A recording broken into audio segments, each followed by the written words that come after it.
करते हुए class start कर रहे हैं। पहले क्लास स्टार्ट करने से पहले हम लोग थोड़ा इसके सिलेबस के विषय में जान लेते हैं। हम लोग ये देख लेते हैं कि विशेष रूप से प्रारंभिक परीक्षा में भारतीय अर्थव्यवस्था का वेटेज क्या है। जैसे कि अगर आप लोग क्वेश्चन बैंक को देखिएगा तो पिछले 30 साल के यदि क्वेश्चंस को अगर आप देखते हैं तो आप यदि ध्यान से देखिएगा तो बीपीएससी, ऑल स्टेट पीसीएस और यूपीएससी के प्रारंभिक परीक्षा को समग्र रूप से अगर हम लोग देखें तो लगभग 3000 प्रश्न इंडियन इकोनॉमी से प्रारंभिक परीक्षा में पूछे गए हैं।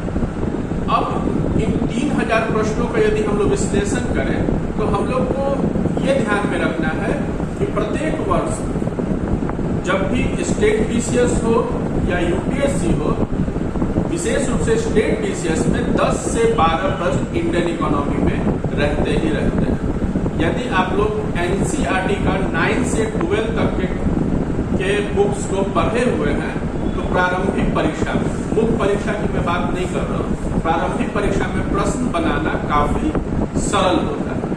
अब हम लोग इसके सिलेबस को देखते हैं। मैंने इसके सिलेबस को मुख्यतः 5 भागों में बांटा है, यानी कि प्रारंभिक परीक्षा में जो अर्थव्यवस्था से प्रश्न पूछा जाता है उसके सिलेबस को मैंने 5 भागों में 5 पार्ट्स में बांटा है। तो एक एक करके हम लोग उसके पार्ट्स को देखते हैं। जैसे कि पहला पार्ट है आर्थिक विकास, यानी कि इकोनॉमिक डेवलपमेंट। हम लोग पेपर्स में हमेशा पढ़ते हैं इकोनॉमिक डेवलपमेंट। तो ये इकोनॉमिक डेवलपमेंट होता क्या है, इसमें हम लोग एग्जाम में देखेंगे कि जो भारतीय अर्थव्यवस्था का नेचर है वो इकोनॉमिक डेवलपमेंट का एक पार्ट है। इसलिए जो पहला टॉपिक है आर्थिक विकास में अर्थव्यवस्था का स्वरूप है। दूसरा नेशनल इनकम, नेशनल इनकम के विषय में एग्जाम में पूछा जाता है। यदि आप स्टेट पीसीएस को देखिएगा तो इंडिया का जो नेशनल इनकम है वो और आपके स्टेट का जो नेशनल इनकम है वो, ये दोनों से प्रश्न आपसे पूछे जाएंगे। इसके बाद सतत आर्थिक विकास यानी कि सस्टेनेबल इकोनॉमिक डेवलपमेंट, और ये जो 3 टॉपिक है जो किसी भी इकोनॉमी का कोर पॉइंट होता है, यानी कि एग्रीकल्चर, इंडस्ट्री और सर्विस सेक्टर, ये 3 व्हील्स हैं किसी भी इकोनॉमी को चलाने के लिए। यानी कि प्राथमिक क्षेत्र, प्राइमरी सेक्टर जिसे हम लोग एग्रीकल्चर कहते हैं, सेकेंडरी सेक्टर यानी कि जिसे हम लोग इंडस्ट्री कहते हैं, और टर्शियरी सेक्टर जिसे हम लोग सर्विस सेक्टर कहते हैं। तो इन सब से क्वेश्चन पूछे जाते हैं। उसके बाद है राजकोषीय नीति एवं राजस्व, जिसमें हम लोगों को बजट के विषय में, इकोनॉमी सर्वे के विषय में पढ़ना होता है। उसके बाद नियोजन अर्थात योजना, जिसमें हम लोग पहले जो योजना आयोग था उसके संबंध में थोड़ा सा पढ़ना पड़ता है। अब 2015 से जो नीति आयोग आया है उसके संबंध में पढ़ना है। भारत सरकार और स्टेट की सरकार जो हम लोगों के लिए, हम लोग के कल्याण के लिए जो योजनाएं लाती हैं उनके विषय में हम लोग को जानना पड़ता है। और सबसे इम्पोर्टेंट है मनी एंड बैंकिंग, अर्थात मुद्रा और बैंकिंग। मुद्रा और बैंकिंग के संबंध में भी एग्जाम में पूछते हैं, यानी कि पूछा जाता है कि आरबीआई का जो काम है उससे एग्जाम में विशेष रूप से ऑब्जेक्टिव के एग्जाम में पूछा जा सकता है। Repo rate, reverse repo rate, SLR, इस तरह की चीजों के विषय में पूछा जाता है। हम लोग से पूछा जा सकता है कि महंगाई को रोकने के लिए आरबीआई क्या काम करती है। इस तरह की चीजें हम लोग से एग्जाम में पूछते हैं। उसके बाद एक ये पूरा चैप्टर है, सेकेंड चैप्टर है सामाजिक विकास यानी कि सोशल डेवलपमेंट। अब कोई भी सरकार सोशल डेवलपमेंट कैसे करेगी, तो सोशल डेवलपमेंट करने के लिए उसे रोजगार देना होगा, उसे गरीबी कम करनी पड़ेगी। तो चैप्टर बनता है एक रोजगार एवं कल्याण योजनाएं, एक बनता है गरीबी और एक है मानव विकास। इसमें जो मानव विकास का जो इंडेक्स वगैरह होता है वो सब हम लोग को पढ़ना पड़ता है। आगे देखते हैं।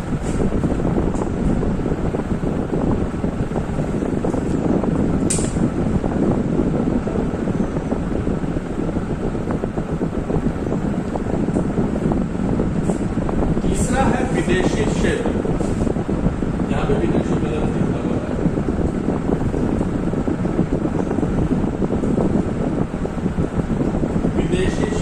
जिसमें कि अंतरराष्ट्रीय व्यापार और अंतरराष्ट्रीय संगठन।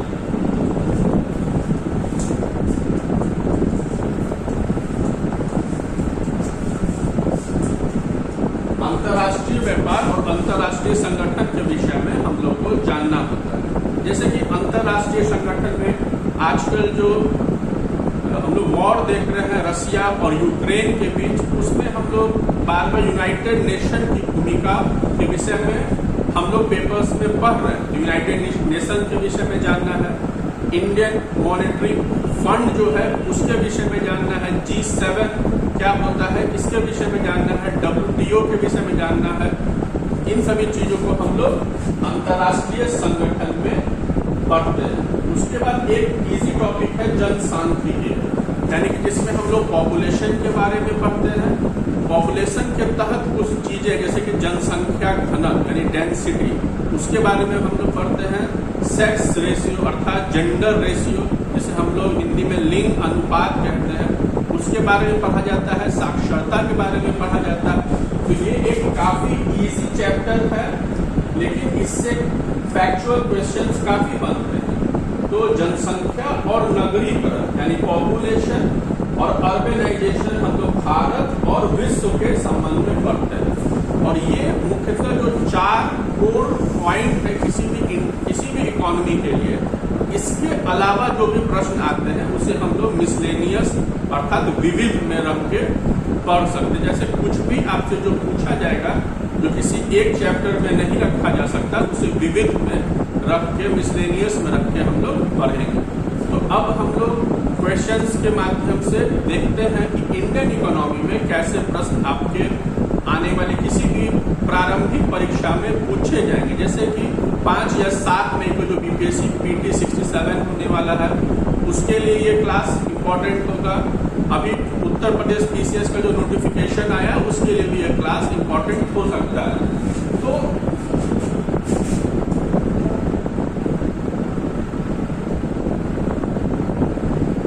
तो हम लोग ये 4 भागों में इंडियन इकोनॉमी को बांटे हैं।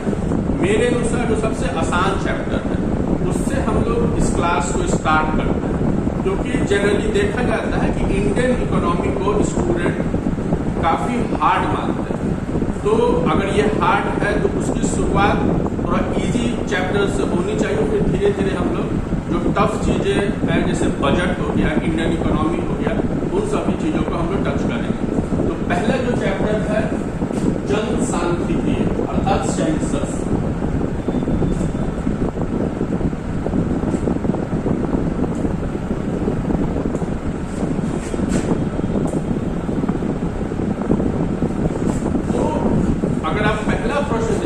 भारत में जनगणना की शुरुआत कब हुई? इस जनगणना शब्द पे हम लोग ध्यान देंगे, यानी पॉपुलेशन काउंटिंग की शुरुआत कब हुई। ये क्वेश्चन आपको PCS के बहुत सारे एग्जाम्स में और रेलवे SSC में आपको मिलेगा। तो पहले हम लोग को जानना है इसमें 2 तरह के प्रश्न होते हैं। यदि आपसे ये पूछा जाए कि भारत में पहली जनगणना कब हुई, तो इसका उत्तर होगा 1872 में लॉर्ड मेयो के काल में। लेकिन जब इसमें एक शब्द इंक्लूड हो जाएगा कि भारत में पहली नियमित जनगणना कब हुई, तो इसका उत्तर बदल जाएगा। तो पहले जो है लॉर्ड मेयो के शासनकाल में 1872 में एक जनगणना हुई जो एक अनियमित जनगणना थी। लेकिन नियमित क्रमवार जो जनगणना हुई है सबसे पहले 1881 में लॉर्ड रिपन के शासनकाल में ये जनगणना हुई है।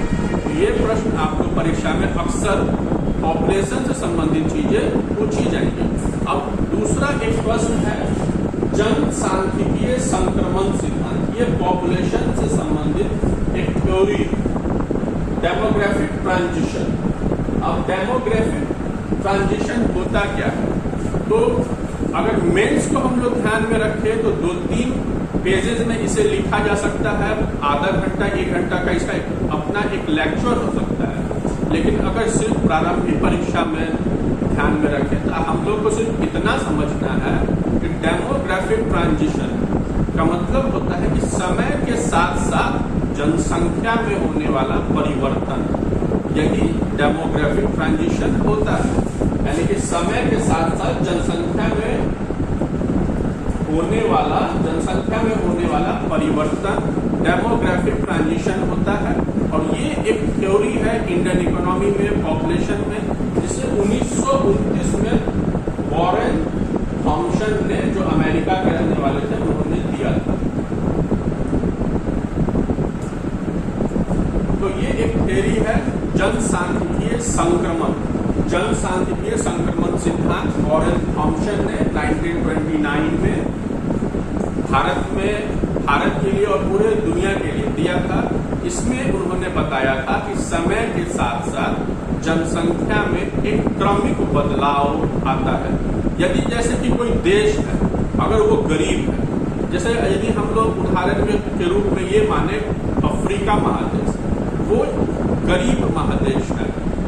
भारत जो एशिया में है वो भी एक विकासशील देश है। तो विकासशील देश हो, गरीब देश हो, तो वहां की जो जनसंख्या है प्रत्येक वर्ष काफी तेज गति से बढ़ती है। अगर हम लोग देखें कि कोई विकसित कंट्री है, जैसे यूरोपियन कंट्रीज जिसे हम लोग विकसित मानते हैं, अगर उसे देखें तो उनकी जनसंख्या काफी अब स्थिर हो गई है। तो ये एक संबंध है कि यदि आप विकसित हैं तो आपकी जनसंख्या उस तेजी से नहीं बढ़ेगी जिस तेजी से विकासशील देशों की या गरीब देशों की जनसंख्या बढ़ती है। यही थॉम्सन ने सिद्धांत दिया था, जनसांख्यिकीय संक्रमण सिद्धांत। अब एक सिद्धांत और है माल्थस का जनसंख्या सिद्धांत। यह उत्तर प्रदेश विशेष में अभी तक 3 बार पिछले 30 वर्षों में पूछा गया है कि माल्थस का जनसंख्या सिद्धांत क्या है। तो माल्थस महोदय ने जनसंख्या के संबंध में पूरी दुनिया में सबसे पहले थ्योरी लाए थे। लगभग 1800 ईस्वी के आसपास माल्थस ने एक सिद्धांत दिया और अपने जनसंख्या सिद्धांत में जनसंख्या को उत्पादन से, अर्थात उत्पादन को जनसंख्या से जोड़ा। उनका कहना था कि ये जो उत्पादन है अर्थात प्रोडक्शन है वो अंकगणितीय क्रम में बढ़ता है। यानी कि यदि एक साल में भारत में 100 किलो अनाज होता है तो अगले साल वो 200 किलो के दर से बढ़ेगा, फिर अगले साल वो 300 किलो के दर से बढ़ेगा। लेकिन ये जो जनसंख्या है वो ज्यामितीय क्रम से बढ़ती है, यानी कि ज्योमेट्रिकल फॉर्म में बढ़ती है। अगर इस साल जनसंख्या 1 करोड़ बढ़ी है तो अगले साल भारत की जनसंख्या 2 करोड़ होगी, उसके बाद 4 होगी, फिर 8 हो जाएगी। इसे ही कहते हैं ज्यामितीय क्रम। यानी कि जो प्रोडक्शन है 1, 2, 3, 4 के रेशियो में बढ़ता है और ये जो पॉपुलेशन है 1, 2, 4, 8, 16, 64 इस क्रम में बढ़ता है। यानी कि जनसंख्या तीव्र गति से बढ़ती है और उसके तुलना में उत्पादन उतने तीव्र गति से बढ़ता नहीं है। इसलिए माल्थस ने कहा कि जनसंख्या नियंत्रण काफी आवश्यक है और उन्होंने एक सिद्धांत दिया था जो आज के समय के लिए उपयोगी नहीं है। उन्होंने कहा कि ये जो विवाह करने की जो प्रथा है इस पे लगाम लगाया जाए तो जनसंख्या पे नियंत्रण किया जा सकता है, जो व्यवहारिक नहीं है। लेकिन यदि एग्जाम में पूछा जाए कि माल्थस ने क्या उपाय बताया था जनसंख्या को नियंत्रित करने के लिए, तो हम लोग को बताना है कि विवाह प्रथा को रोकने की बात माल्थस ने कही थी 1798 में। ये माल्थस महोदय पूरे दुनिया के पहले व्यक्ति हैं जिन्होंने जनसंख्या के संबंध में सिद्धांत दिया।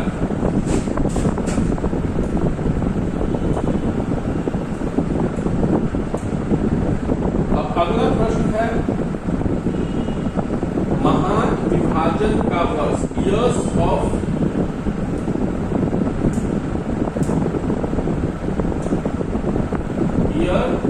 Great division. इसका मतलब क्या होता है? अगर हम लोग 1901 से 2011 तक की जनसंख्या को देखें तो हम लोग देखेंगे कि जनसंख्या अधिकांश दशक में बढ़ी है। यदि 2001 से 11 की जनसंख्या को देखिएगा, अगर आप उसको 1991 से 2001 से तुलना करिएगा तो हम लोग देखें कि प्रत्येक 10 वर्ष में जनसंख्या बढ़ी है। लेकिन एक वर्ष ऐसा था कि 1921, इस डिकेड में क्या हुआ कि जनसंख्या घट गई, यानी कि 10 वर्ष के अंतराल में भारत की जनसंख्या जो अक्सर बढ़ी हुई प्रतीत होती है, 100-125 साल में हम लोगों ने देखा है, वही जनसंख्या 1921 के दशक में घट गई थी। और इसके बाद 1921 के बाद जब भी काउंटिंग हुआ है तो देखा गया है कि जनसंख्या कभी भी ऋणात्मक अर्थात निगेटिव नहीं गई है, जब भी हुई है वो पॉजिटिव हुई है। इसलिए 1921 को जनसंख्या के लिए एक विभाजक या विभाजन वर्ष कहा जाता है, यानी कि 1881 से 1891 या 92 में जो पॉपुलेशन हुआ उस समय पॉपुलेशन बढ़ा, लेकिन ये जो 1921 का समय था, इस डिकेड में जब पॉपुलेशन काउंटिंग हुई तो देखा गया कि जनसंख्या निगेटिव हो गया। और 1921 के बाद से 2011 तक जब भी पॉपुलेशन काउंटिंग हुआ है तो देखा गया है कि जो पॉपुलेशन है वो पॉजिटिव ही रहा है। इसलिए 1921 को एक महान विभाजक वर्ष कहा जाता है। यदि हम लोग बीपीएससी के प्रारंभिक परीक्षा में 2018 के पेपर को देखेंगे जो 1 जुलाई को हुआ था, उसमें ये प्रश्न आया था।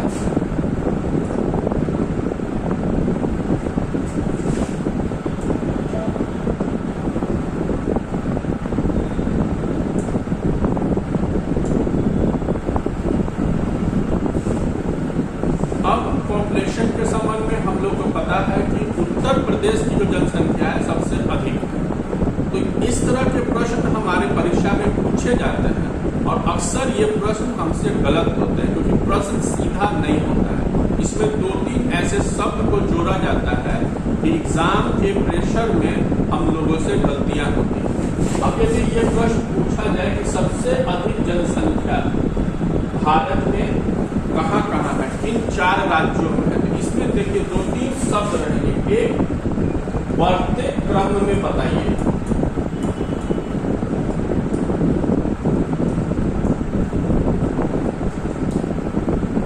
या बोला जाएगा कि घटते क्रम में।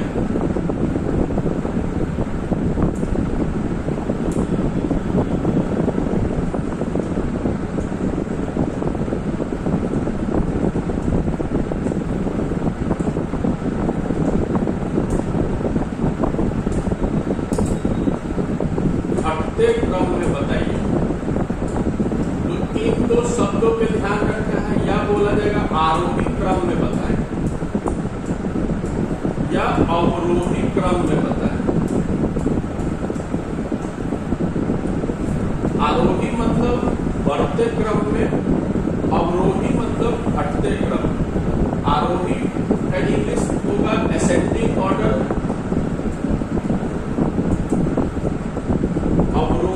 Descending order.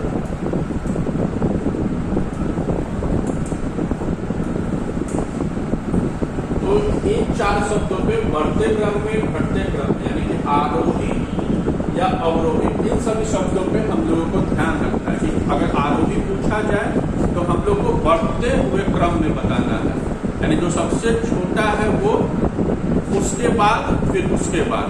अगर अवरोही पूछा जाएगा तो जो सबसे बड़ा है फिर उसके बाद फिर उसके बाद। तो सबसे अधिक जनसंख्या हम लोग को पता है उत्तर प्रदेश की है, लगभग 25 करोड़। उसके बाद दूसरा नंबर है महाराष्ट्र का, तीसरा हमारा बिहार है जो पूरे भारत में स्टेट वाइज 3 नंबर पे पॉपुलेशन में स्थान रखता है। चौथा है पश्चिम बंगाल। ये 4 ऐसे स्टेट हैं जो सबसे अधिक जनसंख्या है। और अगर दक्षिण भारत की बात की जाए तो आंध्र प्रदेश, जिसकी राजधानी अमरावती है, विशाखापत्तनम है, यानी जिसकी जो 3 राजधानियां हैं, दक्षिण भारत में सबसे अधिक जनसंख्या आंध्र प्रदेश की है। तो यहाँ पे ये जो प्रश्न है ये प्रश्न है अवरोही क्रम में।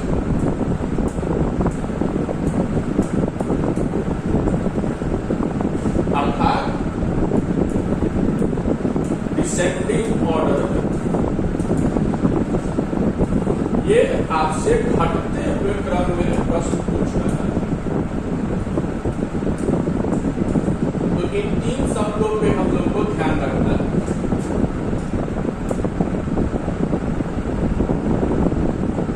अब यदि हम लोग ओवरऑल देखते हैं कि स्टेट और यूनियन टेरिटरी में सबसे कम जनसंख्या किसकी है, तो लक्षद्वीप। ये एक यूनियन टेरिटरी है और पूरे भारत में लगभग 64,000 जनसंख्या लक्षद्वीप की है, जिसकी राजधानी काबा रहती है। तो इसकी जो जनसंख्या है स्टेट और यूनियन टेरिटरी दोनों में सबसे कम है। अगर केवल स्टेट पे पूछा जाए तो सबसे कम जनसंख्या सिक्किम है, जिसकी राजधानी गैंगटॉक है। और सबसे कम एससी आबादी, लेकिन शेड्यूल कास्ट की सबसे कम जनसंख्या कहाँ है, तो वो है मिजोरम, जिसकी राजधानी आइजॉल है। अब यहाँ पे लक्षद्वीप का प्रश्न आया है, तो हम लोग जानते हैं कि लक्षद्वीप एक हम लोग का यूनियन टेरिटरी है। जब भारत आजाद हुआ था तो उस समय 500 से अधिक हमारे पास रियासतें थे, जो भारत में भी सम्मिलित हो सकते थे, पाकिस्तान में भी सम्मिलित हो सकते थे और स्वतंत्र भी रह सकते थे। और इसके साथ साथ कुछ ऐसे आइलैंड थे जिसपे प्रत्यक्ष रूप से भारत का अधिकार नहीं था।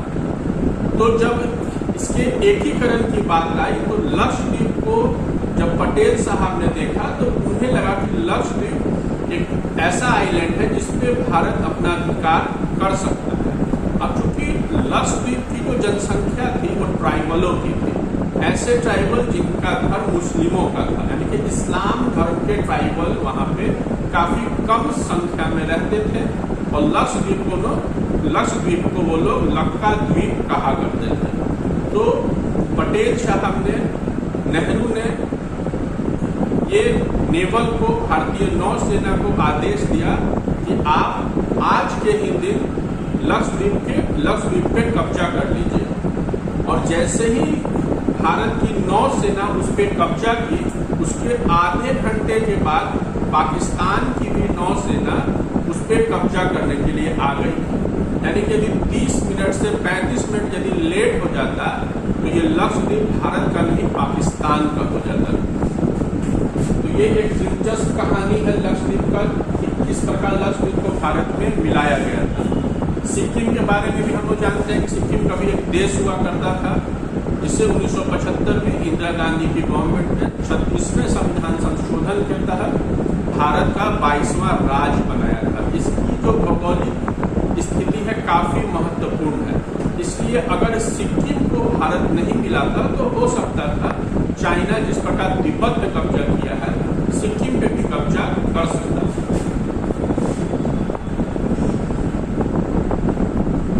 अब ये प्रश्न है 2011 की जनगणना में जनसंख्या वृद्धि दर, यानी कि 2001 से 2011 के बीच जनसंख्या कितने प्रतिशत से बढ़ी है, तो इसका उत्तर होगा 17.7। ये एक इम्पॉर्टेंट क्वेश्चन है, इसको ध्यान में रखना है। उसके बाद है कि किस वर्ष सर्वाधिक बदलाव हुआ, यानी कि सबसे अधिक जनसंख्या किस डिकेड में बढ़ी है, तो उस डिकेड का नाम है 1967 से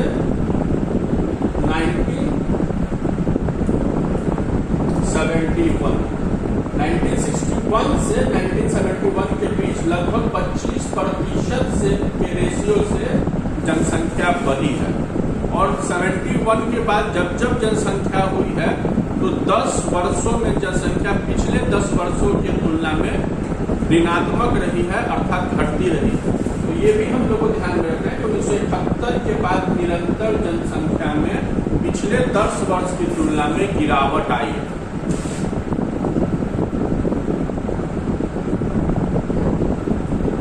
अब अगर आपसे प्रश्न पूछा जाए जनसंख्या घनत्व का, यानी डेंसिटी के विषय में पूछा जाए, पॉपुलेशन डेंसिटी भारत की कितनी है, तो इसका उत्तर होगा ये प्लस नहीं होगा, 382 भारत की पॉपुलेशन डेंसिटी है। पॉपुलेशन डेंसिटी होता क्या है? डेंसिटी मतलब होता है, अगर जैसे कि ये नॉर्थ है, ये साउथ है, ये ईस्ट है, ये वेस्ट, आप इसको लंबाई यदि मानते हैं और इसको चौड़ाई मानते हैं, यहाँ से यहाँ ये 1 किलोमीटर और ये 1 किलोमीटर है, तो 1 किलोमीटर लंबाई और 1 किलोमीटर चौड़ाई के कुल भाग को घनत्व कहा जाता है, यानी कि स्क्वायर किलोमीटर। 1 स्क्वायर किलोमीटर में 1 किलोमीटर लंबा और 1 किलोमीटर चौड़ा में कितनी जनसंख्या निवास करती है? तो भारत में स्क्वायर किलोमीटर में 382 लोग पूरे भारत में निवास करते हैं। अब एक प्रश्न है, जनसंख्या में जाति को सम्मिलित किया गया, यानी कि जाति कौन से लोग किस जाति के हैं, इससे संबंधित प्रश्न को 2011 के जनसंख्या में रखा गया था। किसकी अध्यक्षता में? प्रणब मुखर्जी की अध्यक्षता में। प्रणब मुखर्जी की अध्यक्षता में एक GOM अर्थात मंत्री समूह बना और मंत्री समूह ने इस बात को बताया कि जनसंख्या यानी पॉपुलेशन काउंटिंग जब होगा तो उसमें ये पूछा जाए कि कौन व्यक्ति किस जाति का है। अब हम लोग को पता है कि हमारे जो प्रणब मुखर्जी हैं 2012 से 2017 के बीच में ये राष्ट्रपति बने थे, जो उत्तर प्रदेश के रहने वाले थे। उत्तर प्रदेश में एक जिला है बीरपुर, वहाँ के रहने वाले थे। वो हमारे भूतपूर्व राष्ट्रपति हैं जो अब हमारे बीच नहीं है।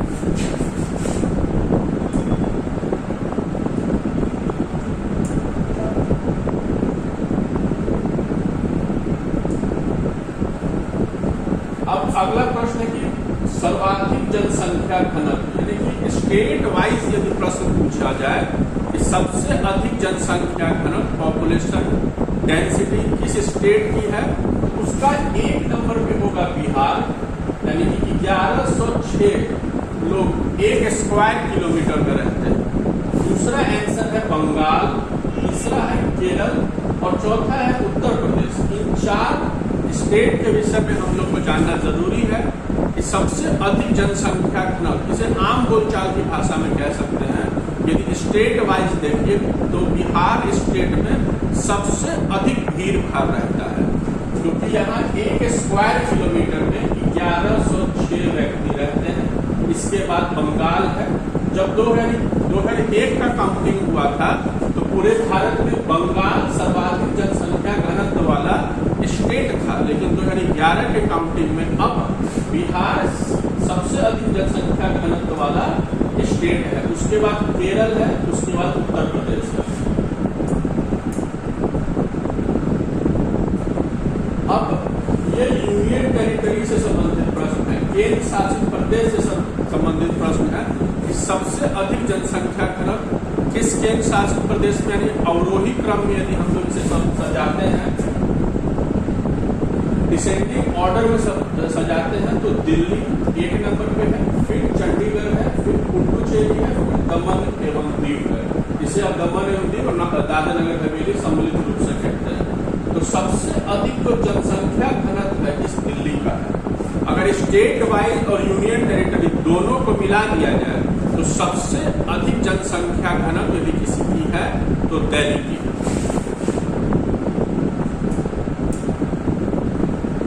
अब प्रश्न है न्यूनतम जनसंख्या घनत्व। अगर स्टेट में पूछा जाए तो अरुणाचल प्रदेश, यूनियन टेरिटरी में पूछा जाए तो अंडमान निकोबार द्वीप समूह, जिसकी राजधानी पोर्ट ब्लेयर है। तो ये क्वेश्चन है। उसके बाद एक नागालैंड से संबंधित एक इम्पोर्टेंट प्रश्न। देखिए, जब 1991 का 1991 का जब जनसंख्या काउंटिंग हुआ, 1991 में जब जनसंख्या काउंटिंग हुआ तो देखा गया कि 10 सालों में सबसे अधिक जनसंख्या यदि किसी स्टेट की बढ़ी है तो नागालैंड की बढ़ी, यानी कि 1991 से 2001 के बीच में नागालैंड की जनसंख्या 10 साल में पूरे भारत में सबसे अधिक बढ़ी। लेकिन जैसे ही 2001 से 11 के बीच पॉपुलेशन काउंटिंग हुआ तो 10 सालों में पॉपुलेशन माइनस अर्थात ऋणात्मक हो गया।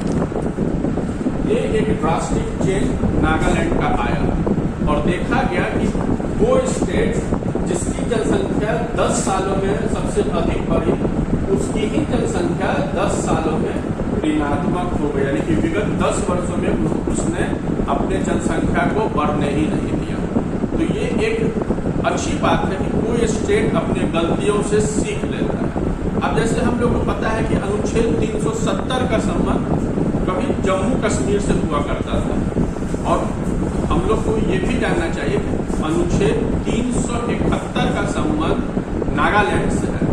जिस प्रकार हम लोग जम्मू कश्मीर में 2019 से पहले जमीन नहीं खरीद सकते थे, विवाह नहीं कर सकते थे, वही स्थिति नागालैंड की भी है। तो वहाँ भी हम लोग अगर नागालैंड के मूल निवासी नहीं है तो वहाँ जमीन नहीं खरीद सकते हैं, वहाँ की लड़कियों से विवाह भी नहीं कर सकते हैं। यानी कि अनुच्छेद 371 का संबंध नागालैंड से। अब चूंकि कश्मीर एक बहुत बड़ा भारत के लिए वोट बैंक है, तो हमेशा 370 के नाम पे एक उबाल भारत में आता है, लेकिन नागालैंड कश्मीर की तुलना में एक वोट बैंक नहीं है, इसलिए 371 का जो स्पेशल स्टेटस है उसे हम लोग नजरअंदाज करते हैं। अब अगला प्रश्न, जैसे कि 2001 से 2011 में सबसे कम जनसंख्या नागालैंड में दर्ज की गई, तो सबसे अधिक जनसंख्या 2001 से 2011 के बीच मेघालय में दर्ज की गई है। यानी दोनों एक नॉर्थ ईस्ट के स्टेट है, जहां नागालैंड में पिछले 10 साल में जनसंख्या ऋणात्मक हो गई, वहीं मेघालय में जनसंख्या 10 सालों में सबसे अधिक बढ़ गई। अब जैसे मेघालय का है तो हम लोग दो जगहों का नाम हम लोग को पता होगा, एक चेरापूंजी और एक है मासीन राम।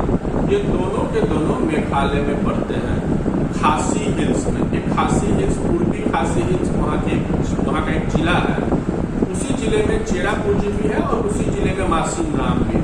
बाकी चेरापूंजी में पूरे दुनिया में सबसे अधिक बारिश होती है, लेकिन अब का अगर आंकड़ा देखा जाए तो मासीन राम जो मेघालय में है वहाँ सबसे अधिक बारिश भारत में ही नहीं पूरे दुनिया में होती है। तो ये जो मासीन राम है ये फेमस है बारिश के लिए। इसकी जो भौगोलिक स्थिति है अगर देखा जाए तो इस तरह से, और ये जो ट्रायंगल शेप मासीन राम का ये चेरापूंजी का बनता है, जो पश्चिम बंगाल में जो बे ऑफ बंगाल है, जो समुद्र है, वहां से जो मानसूनी हवाएं आती है तो इसमें आके ट्रैप हो जाती है, और इसमें जो ट्रैप होती है, इसी ट्रैप के कारण मेघालय के अधिकतर क्षेत्रों में सबसे अधिक वर्षा दर्ज की जाती है। तो हम लोग यहाँ पे ये ध्यान रखना है कि जो मासीन राम है या जो चेरापूंजी है, वहाँ जो बारिश होती है बे ऑफ बंगाल के मानसून के कारण होती है।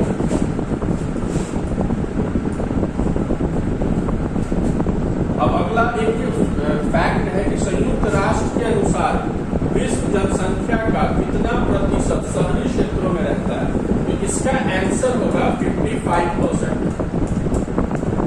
अकॉर्डिंग टू संयुक्त राष्ट्र यानी कि यूनाइटेड नेशन कहता है कि पूरे दुनिया में 55% लोग शहर में निवास करते हैं और 45% लोग गांव में निवास करते हैं।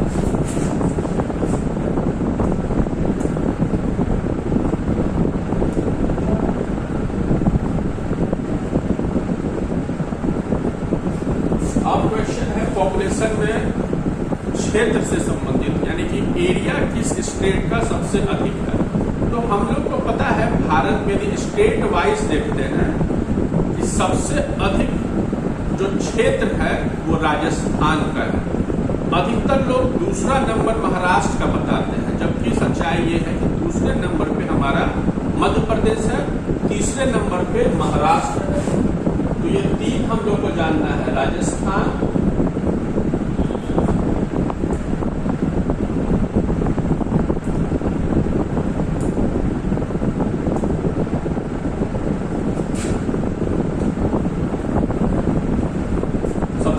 राज्य क्षेत्र के अनुसार राजस्थान है, दूसरे नंबर पे मध्य प्रदेश है, तीसरे नंबर पे महाराष्ट्र है। बिहार की यदि हम लोग बात करें तो पश्चिम चंपारण हमारा सबसे बड़ा जिला है, उसके बाद गया है। अगर तीसरा भी देखें तो पूर्वी चंपारण सबसे बड़ा जिला है। यानी कि राजस्थान, मध्य प्रदेश और महाराष्ट्र क्षेत्र के अनुसार 3 सबसे बड़े राज्य हैं। हम लोग जानते हैं मध्य प्रदेश, राजस्थान में कांग्रेस की गवर्नमेंट है, जहां के मुख्यमंत्री अशोक गहलोत हैं। हम लोग को पता है कि जो कैपिटल है वो जयपुर, से पिंक सिटी भी हम लोग कहते हैं। मध्य प्रदेश जिसे सोया प्रदेश भी कहते हैं, क्योंकि यहाँ सोयाबीन की खेती सबसे अधिक होती है। एक फैक्ट मध्य प्रदेश का ये भी है कि मध्य प्रदेश में सबसे अधिक टाइगर रिजर्व भी है, जैसे कि पन्ना टाइगर रिजर्व हो गया। तीसरा महाराष्ट्र है क्षेत्र के अनुसार। सबसे छोटा राज्य हम लोग को पता है गोवा है क्षेत्र वाइज। अब अगला क्वेश्चन लिंगानुपात से संबंधित, यानी कि जेंडर रेशियो, या इसे ही हम लोग सेक्स रेशियो भी बोल सकते हैं, या हिंदी में यौना अनुपात भी बोला जा सकता है, या लिंग अनुपात बोला जा सकता है। तो भारत में 943 लिंग अनुपात है, मतलब कि 943 फीमेल है, 1000 पुरुषों मेल। यानी कि ये लिंग अनुपात है 1000 पुरुषों का निकाला जाता है कि 1000 पुरुषों में कितने फीमेल भारत में हैं। तो 943 फीमेल भारत में निवास करते हैं भारत में। अब यदि शिशु लिंगानुपात की बात करेंगे तो आंसर होगा 919। यानी इन्फेंट की यदि हम लोग बात करें, शिशु हम लोग भारत में 0 से 6 को हम लोग शिशु मानते हैं, तो शिशु लिंगानुपात जो है वो 1000 में 919 है। सबसे बेहतर शिशु लिंगानुपात अरुणाचल प्रदेश में, सबसे खराब या सबसे लोएस्ट शिशु लिंगानुपात जो है वो मध्य प्रदेश में। ये शिशु की बात की जाए, अगर ओवरऑल हम लोग बात करें तो हरियाणा है। यूनियन टेरिटरी वाइज बात करें कि सबसे कम लिंगानुपात कहाँ है, तो दमन एवं दीव है, जिसकी राजधानी दमन है। तो हम लोग जान गए कि जो लिंगानुपात है वो 1000 मेल पे निकाला जाता है, और भारत में 943 फीमेल है। और शिशु की बात करें तो 919 है बालिका, और बालक है 1000 में।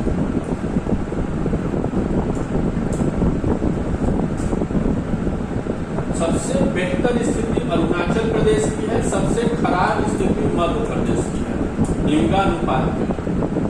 ये शिशु लिंगानुपात का हम लोग अभी बात कर रहे हैं, और शिशु लिंगानुपात सबसे खराब है मध्य प्रदेश में। ओवरऑल यदि हम लोग बात करें तो हरियाणा है, और यूनियन टेरिटरी वाइज दमन एवं दीव है, जिसकी राजधानी दमन है। अब है सबसे अच्छा लिंगानुपात, सर्वाधिक लिंगानुपात कहाँ है, तो केरल का जो लिंगानुपात है पूरे भारत में सबसे बेहतर है। यानी कि वहाँ 1084 फीमेल है 1000 पुरुषों पे।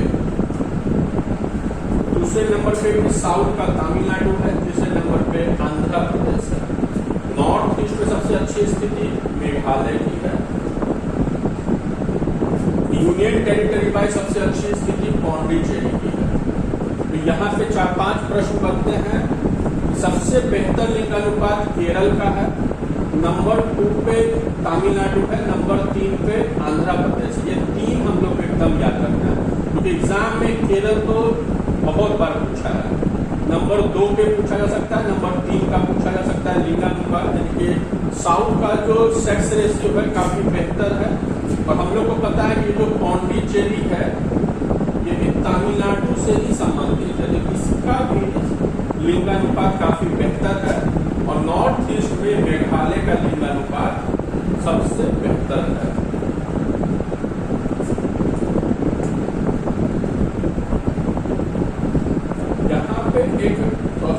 विवादास्पद है, इसे बाद में देखा जाएगा।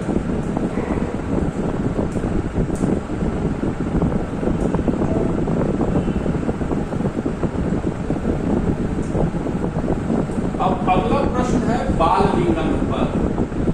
तो बाल लिंगानुपात हम लोग देखते थे,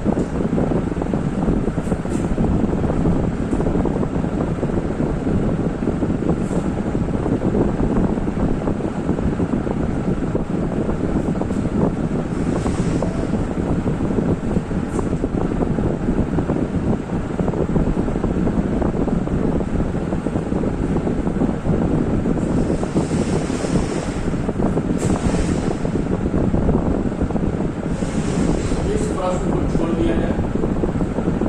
सर्वाधिक कुपोषित बच्चों वाला राज्य। तो 1 नंबर पे मध्य प्रदेश, 2 नंबर पे झारखंड और 3 नंबर पे बिहार। बिहार में 56% हम लोग को याद रखना है। यानी कि कुपोषण का मतलब होता है माल न्यूट्रिशन,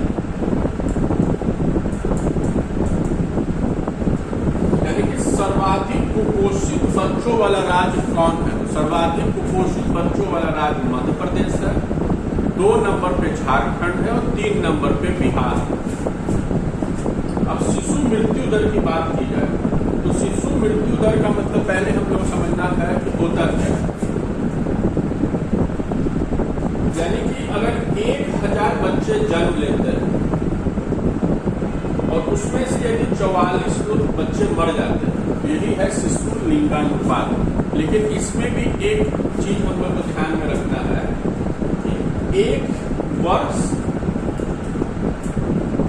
पूरा होने से पहले, यानी कि कोई बच्चा जन्म लिया 1 दिन से लेकर 364 दिन के बीच में यदि उसकी मृत्यु हो जाती है तो वो शिशु मृत्यु दर में काउंट होगा। यानी कि भारत में अगर 1000 बच्चे जन्म लेते हैं तो 2011 के अनुसार 44 बच्चों की मृत्यु हो जाती है। ये शिशु लिंगानुपात है, जिसमें सर्वाधिक मध्य प्रदेश है और न्यूनतम जो है गोवा और मणिपुर दोनों 7। सबसे कम बच्चे की मृत्यु गोवा और मणिपुर में होती है। यानी कि शिशु लिंगानुपात को हम लोग को देखना है कि 1000 बच्चों पे निकाला जाता है, और कैसे बच्चे? जिनकी आयु 1 दिन से 364 दिन है, तो उस बच्चे की मृत्यु को शिशु लिंगानुपात में दर्ज किया जाता है। ठीक है।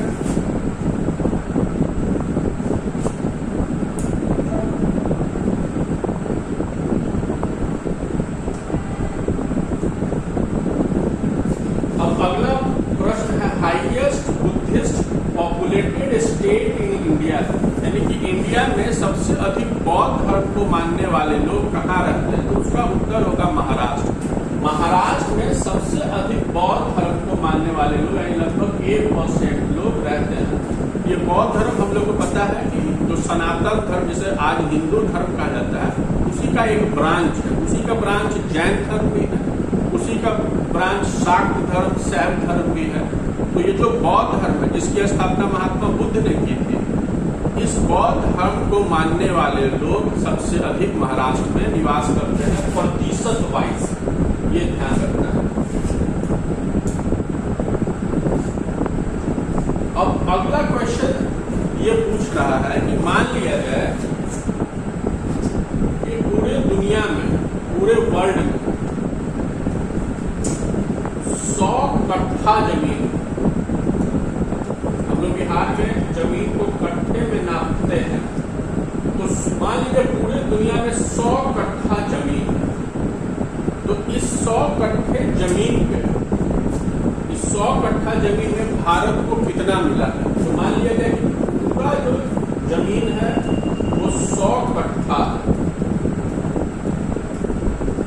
तो भारत को दिया गया है 2.4%, यानी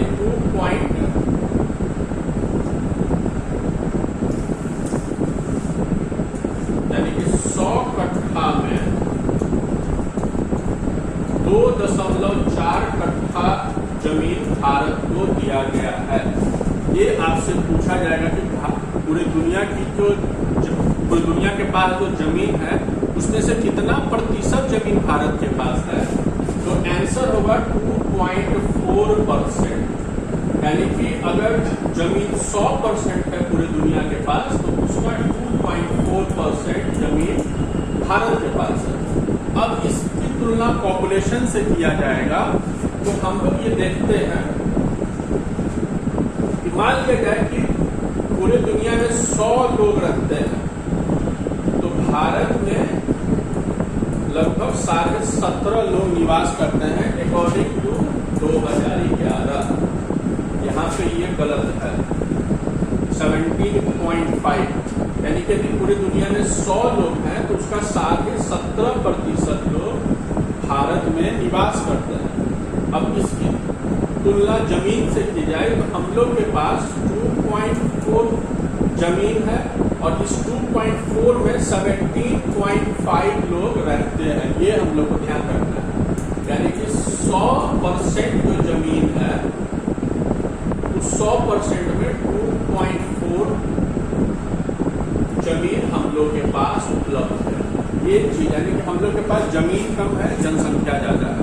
हम लोग जानते हैं कि पूरी दुनिया में चाइना के बाद सबसे अधिक जनसंख्या किसी की है, तो भारत की। अब अगला क्वेश्चन है कि प्रति वर्ष विश्व जनसंख्या में भारत और चाइना किस रेशियो से बढ़ रहा है। तो एक वर्ष में 1.8 करोड़ भारत और 1.6 करोड़ चाइना में जनसंख्या बढ़ रही है। ये हम लोग को ध्यान में रखना है, यानी कि आने वाले समय में अनुमान किया गया है कि आने वाले 10 सालों में चाइना से अधिक जनसंख्या भारत की हो जाएगी।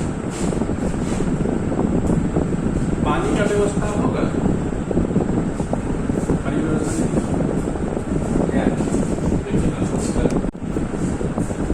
अब अगला क्वेश्चन है जनसांख्यिकी या जनांकीय लाभांश, यानी कि डेमोग्राफिक डिविडेंड। ये डेमोग्राफिक डिविडेंड होता क्या है? डिविडेंड का मतलब हम लोग जानते हैं, अगर मैथ पढ़े हैं हम लोग तो इसका सीधा सा मतलब अगर आप समझिए आम बोलचाल की भाषा में वो होता है प्रॉफिट, यानी कि लाभांश, यानी कि लाभ।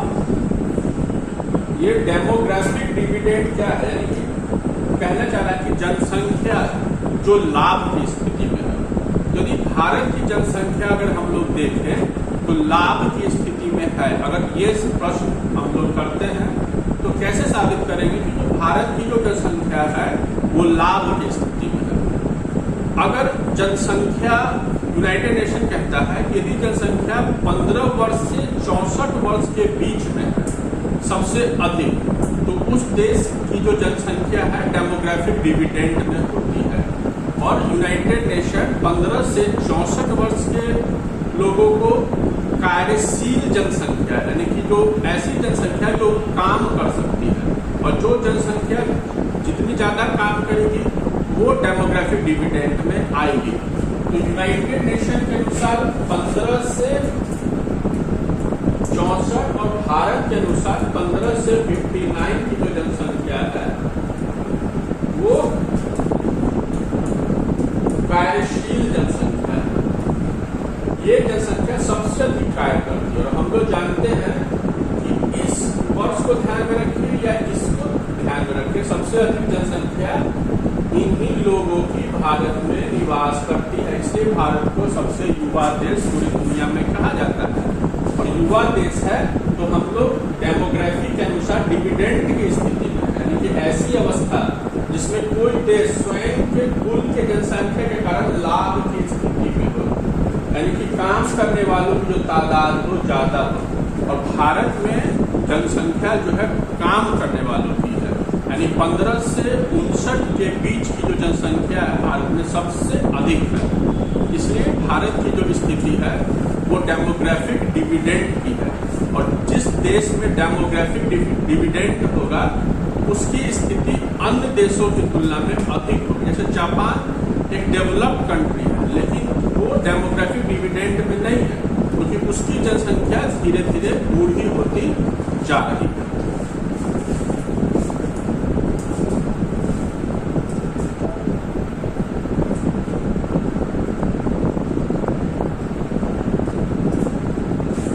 अब अगला प्रश्न है सबसे साक्षर राज्य।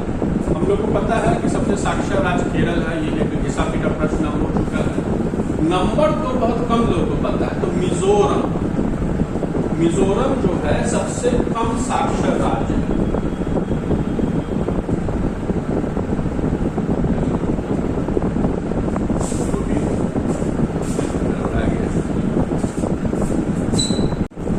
तो अगला प्रश्न है कि सबसे साक्षर राज्य अवरोही क्रम यानी कि घटते हुए क्रम है। तो हम लोग को पता है केरल भारत का सबसे साक्षर राज्य है।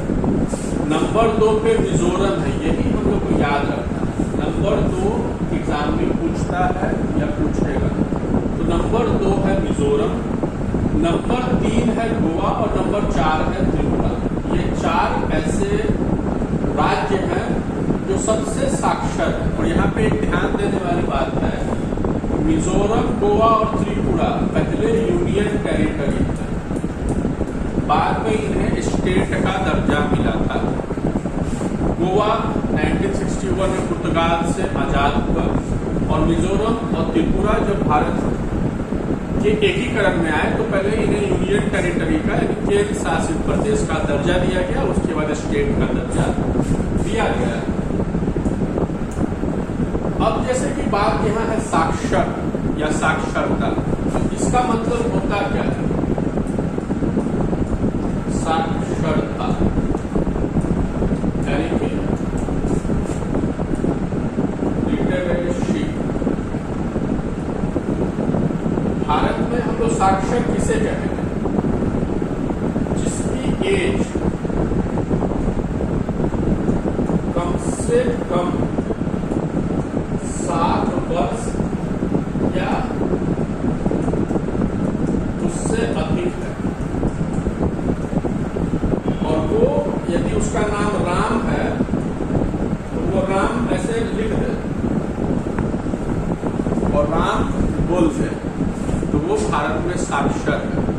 और इस प्रकार केरल का जो साक्षरता प्रतिशत है वो पहुंच जाता है 94, और हम लोग बहुत खुश हो जाते हैं कि केरल की जो साक्षरता है 94%।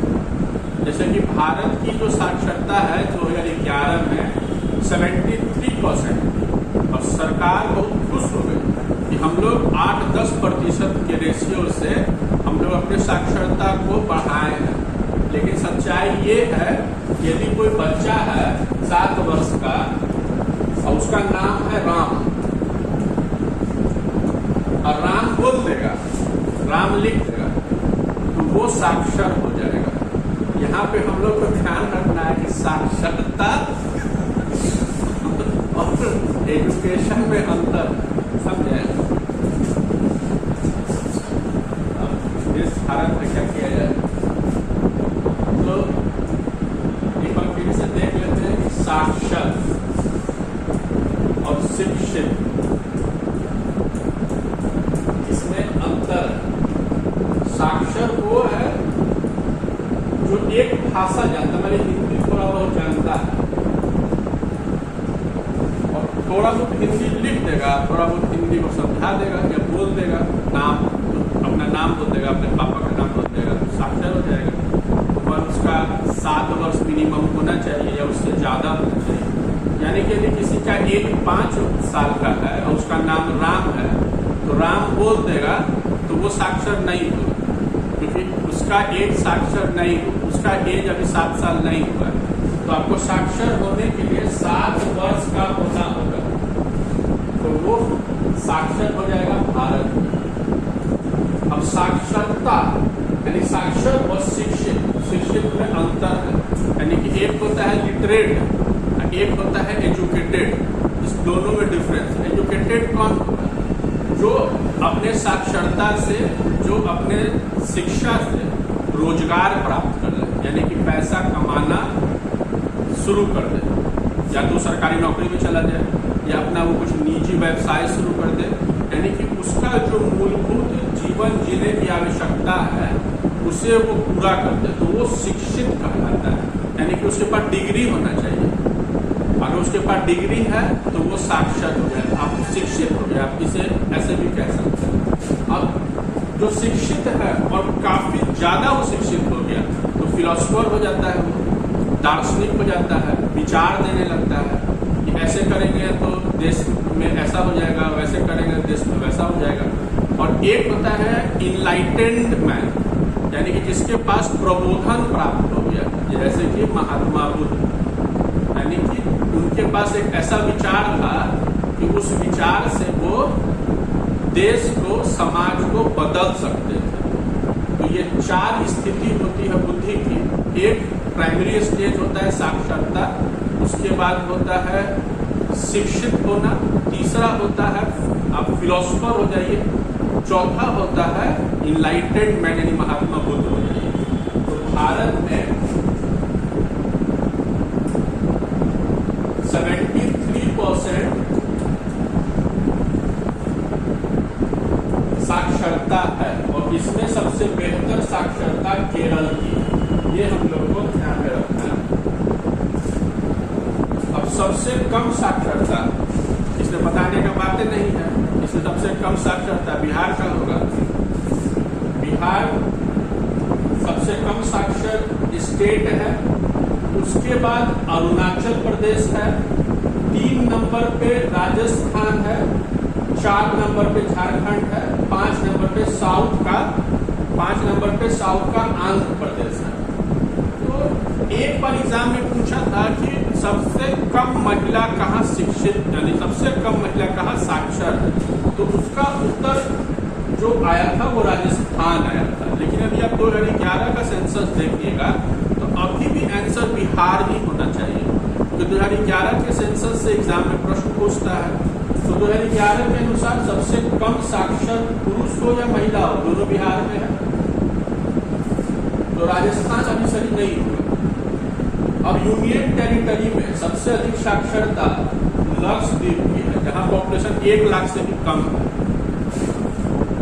न्यूनतम साक्षरता पौंडीचेरी की है यूनियन टेरिटरी वाइज।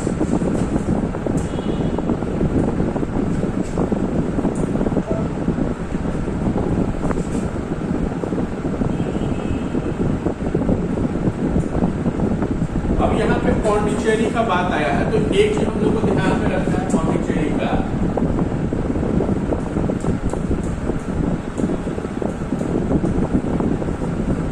इसमें 4 जिले हैं। एक खुद पौंडीचेरी जो राजधानी भी है, एक है आपको यनम,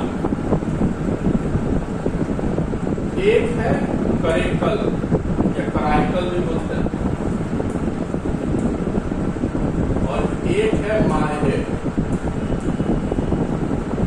ये 4 जिले पौंडीचेरी में है, जिसमें कि पौंडीचेरी एक केंद्र शासित प्रदेश भी है और एक राजधानी भी है, जिला भी है। ठीक है, तो इसकी जो भौगोलिक स्थिति है काफी इंटरेस्टिंग है। ये ऐसा ये है कि जो ये यनम है ये अरुणाचल प्रदेश में, अरुणाचल प्रदेश के सीमा के अंदर। ये जो पौंडीचेरी और ये जो करेकल है वो तमिलनाडु सीमा के अंतर्गत है, और ये जो माहे है वो केरल के सीमा में है। तो ये एक ऐसा केंद्र शासित प्रदेश है जिसके 4 जिले हैं, और 4 में से जो चारों जिले हैं, एक आंध्र प्रदेश, एक तमिलनाडु और एक केरल में आते हैं। इसकी भौगोलिक सीमा 3 राज्यों में बटी हुई है। ये कभी फ्रांस का उपनिवेश हुआ करता था, 1954 में फ्रांस से इसे जनमत संग्रह करा के यानी प्लेबिसाइड करा के फ्रांस से लिया गया। अब अगला प्रश्न है भारत की नगरीय जनसंख्या। तो भारत की जो नगरीय जनसंख्या मतलब कि जैसे कि अगर 100 लोग भारत में रहते हैं तो कितने लोग नगर में रहते हैं कि टाउन में रहते हैं, और कितने लोग हैं जो गांव में रहते हैं, रूरल एरिया में रहते हैं। रूरल एरिया, विलेज मत लिखिएगा, रूरल यानी कि टाउन में। तो ये डेटा थोड़ा सा गलत है। तो टाउन में 31% लोग टाउन और 69% लोग गांव में रहते हैं। एग्जैक्ट फिगर देखें तो 31.2% और इसका एग्जैक्ट फिगर देखें तो 68.8% लोग गांव में रहते हैं। ये एक इंपॉर्टेंट क्वेश्चन है। 100 लोग में से यानी भारत की जो जनसंख्या है गांव में कितनी रहती है, शहर में कितनी रहती है। तो गांव में लगभग 31% यानी 31.2%, शहर में 31.2% और गांव में लगभग 68.8% निवास करती है। अब इसके थोड़ा सा बिहार के बारे में देख ले तो 11.3 जो है नगर में रहते हैं, बहुत कम, और इससे जो बचता है 88.7 वो रूरल एरिया में हम लोग रहते हैं। ये है नगरीय जनसंख्या भारत और बिहार की। ये हम लोग पढ़ चुके हैं। अब अगला क्वेश्चन है साक्षरता प्रतिशत। साक्षरता प्रतिशत तो हम लोग जानते हैं कि 73% लोग भारत में 2011 के अनुसार साक्षर है। अब इस 73% को मैथमेटिक्स के फॉर्मूला में यदि हम लोग 100 मानते हैं, ठीक है, क्योंकि कोई भी चीज जो होती है अपने आप में 100 होता है। तो ये जो 71% है तो इसको मान लेते हैं कि 100 करोड़ आबादी। तो इस 73% में लगभग 81% मेल साक्षर है और लगभग 64% फीमेल साक्षर है। तो ये ध्यान रखना है, लगभग 81% पुरुष आबादी साक्षर है और लगभग 64% महिला साक्षर है।